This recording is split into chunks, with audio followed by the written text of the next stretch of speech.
great to actually be speaking after Rajdeep and Barkha because both of them represent two very contrasting and, may I say, polarizing, since polarization has been the buzzword today. Two very contrasting positions, always taken by two of my very dear friends and former colleagues. And Vikram will, of course, have his own take on technology and his own baby editorial thereafter. But, honestly speaking, I mean, Anurag is not here, but I would have loved it if actually Rajdeep and Barkha were here together. Because I really feel that there's no point of trying to, to hit a dead dog or flog a dead horse if you are not going to be able to give some kind of a roadmap in terms of how to move forward. Every year I say this, that we can say the glass is half full, we can say the glass is half empty, we can say we're sitting on the graveyard of television and journalism is dead, and we can keep repeating it, every year. But then what next? Fine, I agree there are challenges, I agree, that there are problems which are being confronted by our industry. But if we are to remain journalists, if our brief and if our mandate is to continue to tell stories, how are we going to do that?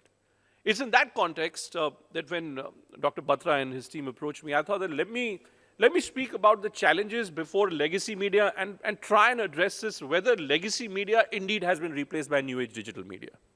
Because what is now happening in front of us is that legacy media platforms themselves now want to be repositioned as new age digital platforms.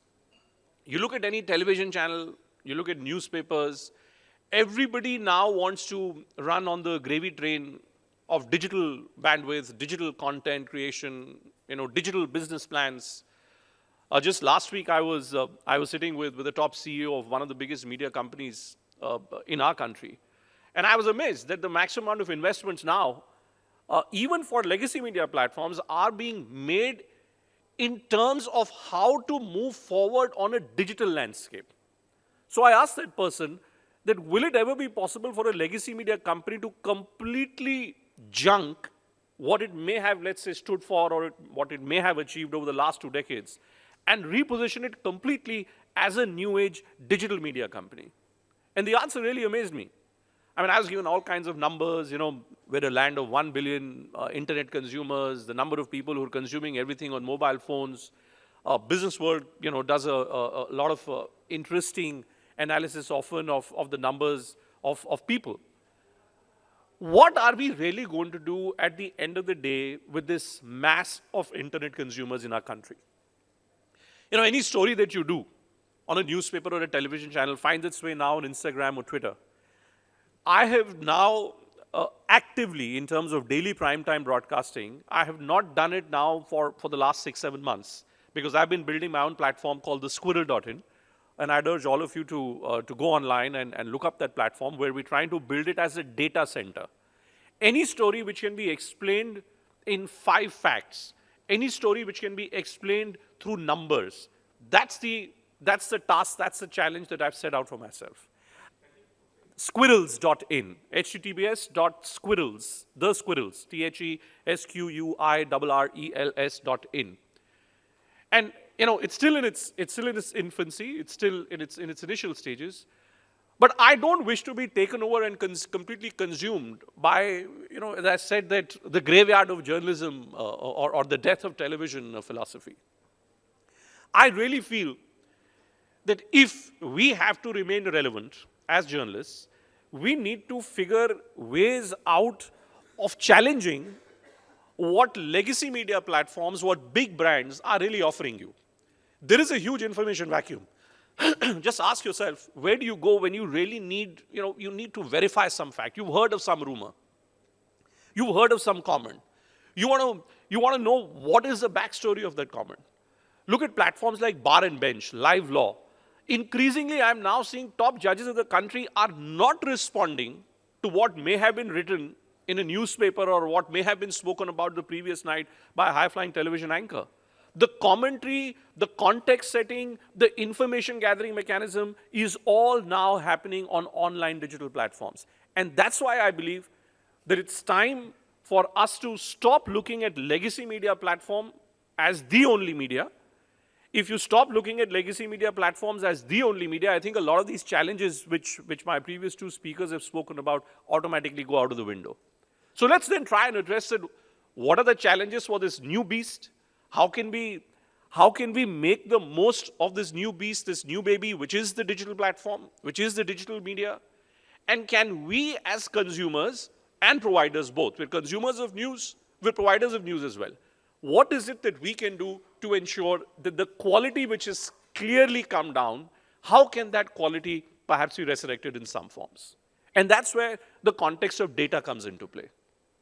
I don't know how many of you look at the sentiment analysis which comes out every quarter by the Reserve Bank of India.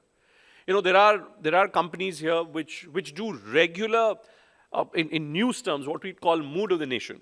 Around election times, there are election surveys, and you can figure out which party has what probability of doing how in a particular state or at the center.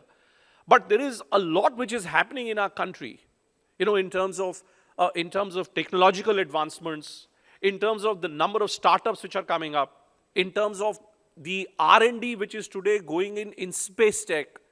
I spend a lot of my time now looking at these new age innovations. And guess where am I getting all this information from? I'm not getting it from a newspaper. I'm not getting it from any of the explainer series on a television channel or in a newspaper. I'm getting all this from new age platforms.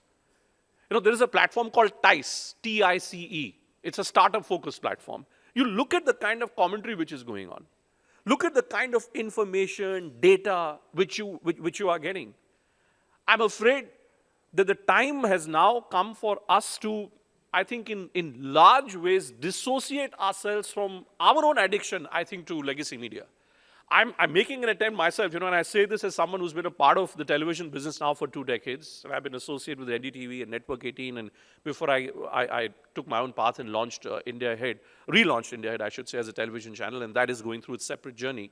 But now, when I look at the kind of response, the kind of questions which I often get for squirrels, when I look at where am I going if I have to, you know, validate some opinion that I may have had, I get more and more convinced that the future, the present and the future both, is the new age digital media. The credibility, somebody was talking about, you know, the 3C question. Well, let me throw another adjective. We're in the ICE phenomenon, the ICE age. Information, credibility, explanation. And I'm afraid none of these 3 factors are being addressed today by legacy media. That's where I think the attempt must be made for everybody who's here associated with journalism or interested in journalism to try and look for these new age platforms, some of which I have spoken about. If you yourself have an ability or you have a desire, you know, the bar has come down dramatically to start up something on your own. If you think you belong to the hospitality sector, let's say, right? A few years back, a biryani chain owner had come to me. And I'll tell you, I'll leave you with this story. And the guy came to me and put this thought in my head that why can't a biryani chain be in cloud? You know, why do you need a physical restaurant? And he spoke about a food product more as a content piece than a food experience. Today, that company is worth $50 million. It has just 2 or 3 restaurants, like small hole in the walls, you know, across the country. And it seems to be doing remarkably well. They're on a global expansion spree now. So I leave you today with only this fact. Please don't think that this is a graveyard moment. I think it's a moment of great opportunities. We're an extremely chaotic democracy. We're now in the midst of a massive election season. We're in a highly opinionated society as well. Opinions require validation. Opinions require confirmation biases. Sometimes, some of us who maybe had the freedom of expressing ourselves very, very freely each night, sometimes when we don't get that validation from the viewer, and we end up being, as Barkha said, we end up being othered, we start thinking that, you know, this is where it all ends. This is not where it all ends. I'd like to leave all of you this weekend with this thought that this is where it is beginning. You know, the election season is upon us. And you will see all kinds of theories, all kinds of questions being raised against journalism, against media. You can, if you adhere to a particular political ideology, you yourself know which are those YouTube platforms that you should be going to, you know, or which are those editorials. Today, we've unfortunately reached a scenario where you don't need to read an edit piece. You will just know who's the person, which is a platform, and by and large, 6 or 7 out of those 10 things which would be there in the editorial or in that opinion piece, you would know that. So I stand before you not as a naysayer.